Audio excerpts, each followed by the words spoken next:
You've just received your Heckler Wall Mount MX for iPad and now you want to install it on the wall. That's perfect. Wall Mount MX for iPad is compatible with iPad 7th, 8th, and 9th generation with 10.2-inch screens. Let's walk through each step so you can easily and confidently install Wall Mount MX and provide your wall-mounted iPad with constant power and data.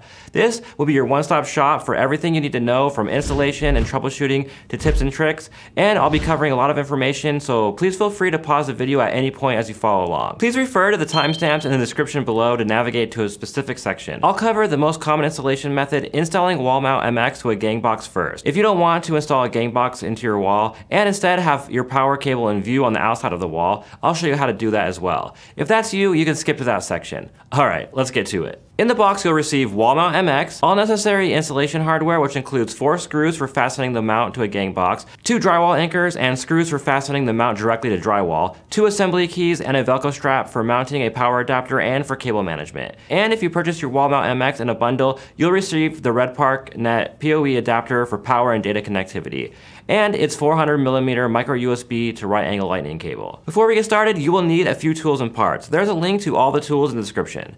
You will need a double gang box, bubble level, drywall saw, Phillips screwdriver, we recommend a power screwdriver, and of course an Ethernet cable. At least Cat5e is required for PoE, however we recommend using Cat6 or better. A word about safety. Today's installation is a low voltage installation and therefore a licensed electrician is not required. That stated, we are about to cut into our wall and there could be high voltage wires nearby. So to be safe, we are going to shut off the power to this area at our circuit breakers before we cut into the wall. If any of this does not sound like your idea of fun, please contact an electrician. Once you have everything out of the box, we will need to first remove the wall bracket and prepare Wall Mount MX to install your iPad. Notice the wall bracket comes with a pre-installed Velcro strap for securing excess cables or your favorite PoE adapter. If not needed, this can be removed. Fully disassemble the wall bracket by loosening but not completely removing the set screw. Before installing the iPad into the enclosure, we will first prepare the wall. For our install, we'll mount ours near a door, mounting it 9 inches on center away from the swinging door for safety. Of course, you can install Wall Mount MX wherever you like. Our mount is designed to fasten to a standard in-wall gang box. We do this to provide a safe storage location for your power and data adapter.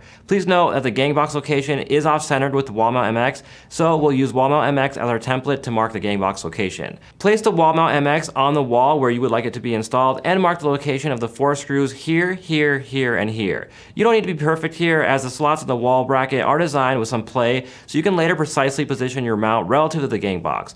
Place the gang box on the wall where you mark the 4 screw locations and trace your cutting line around the gang box.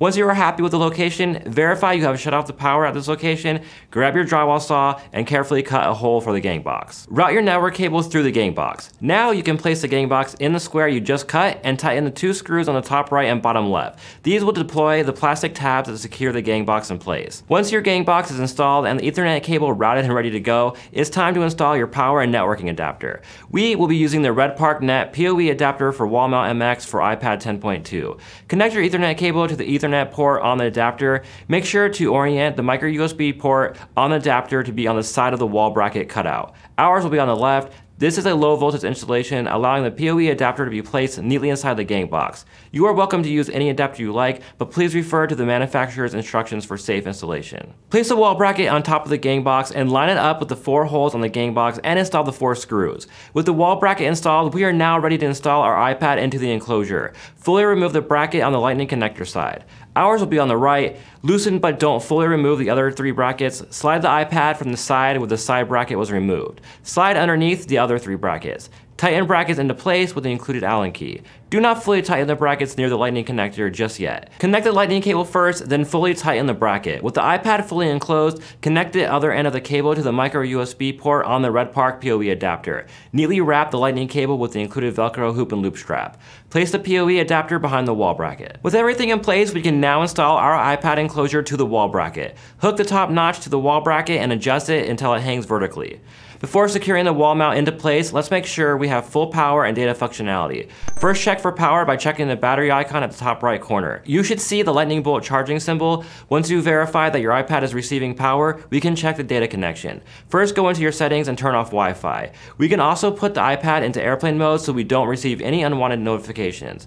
Go to Settings, Airplane Mode, and turn it on. If the Ethernet connection is working, you will now see an option for Ethernet pop up under Settings right under the Wi-Fi option. For further confirmation, you can tap the Ethernet menu and verify you have an IP address. It's also a good idea to test one of your apps at this step to ensure they are receiving data. Once power and data are working as intended, fasten the set screw along the bottom edge of the enclosure. The ball head Allen key provided allows you to turn the set screw without scratching your walls.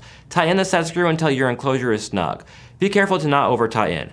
Boom! Done! You've officially installed the Heckler Wall Mount MX for iPad. Pretty easy, right? Now, a few words about battery health. With your iPad constantly connected to a power source, you may be concerned for the long-term health of your iPad's battery. Apple understands that there are many use cases for iPad that require constant power and have built in a battery management feature into iOS 11.3 or later. This feature realizes that your iPad is connected to a constant power source, then reduces the maximum charging level to keep your battery healthy for a long time. This feature is completely automatic, so there is nothing you need to do. Once you have Wall Mount MX for iPad 10.2 installed and set up just how you need for your home and business, you may want to limit the iPad to a single app, disable specific buttons, or set the screen to remain on at all times. That's where iPad's guided access feature comes in. On your iPad, tap Settings, Accessibility, Guided Access. Then switch Guided Access to On. Tap Passcode Settings, set Guided Access passcode. Then set a passcode. If you'd like your display to stay on at all times, back on the Guided Access settings screen, tap Display Auto Lock, then tap Never. Next, open the app that you'd like to keep open at all times. Once the app is open, triple tap the top button. You are now in a Guided Access session. If you'd like to adjust which iPad buttons remain functional while in Guided Access, triple tap the top button, tap in your passcode. The Guided Access options screen will appear. From the options menu, you can choose what functions remain functional and what buttons will be disabled. Then tap Resume to resume your Guided Access session. Tap End to end the session and return your iPad to normal operation. For some installations, you may choose to simply expose your charging cable in front of the wall. For those installations, there is no need to install a gang box, which means you can simply install your Wall Mount MX directly to Drywall. Here's how.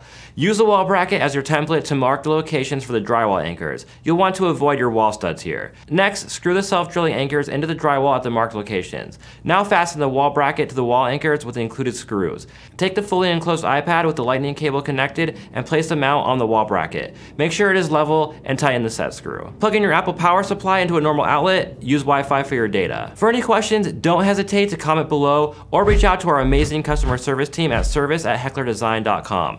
Call us at 844-432-5930 and chat with us at hecklerdesign.com.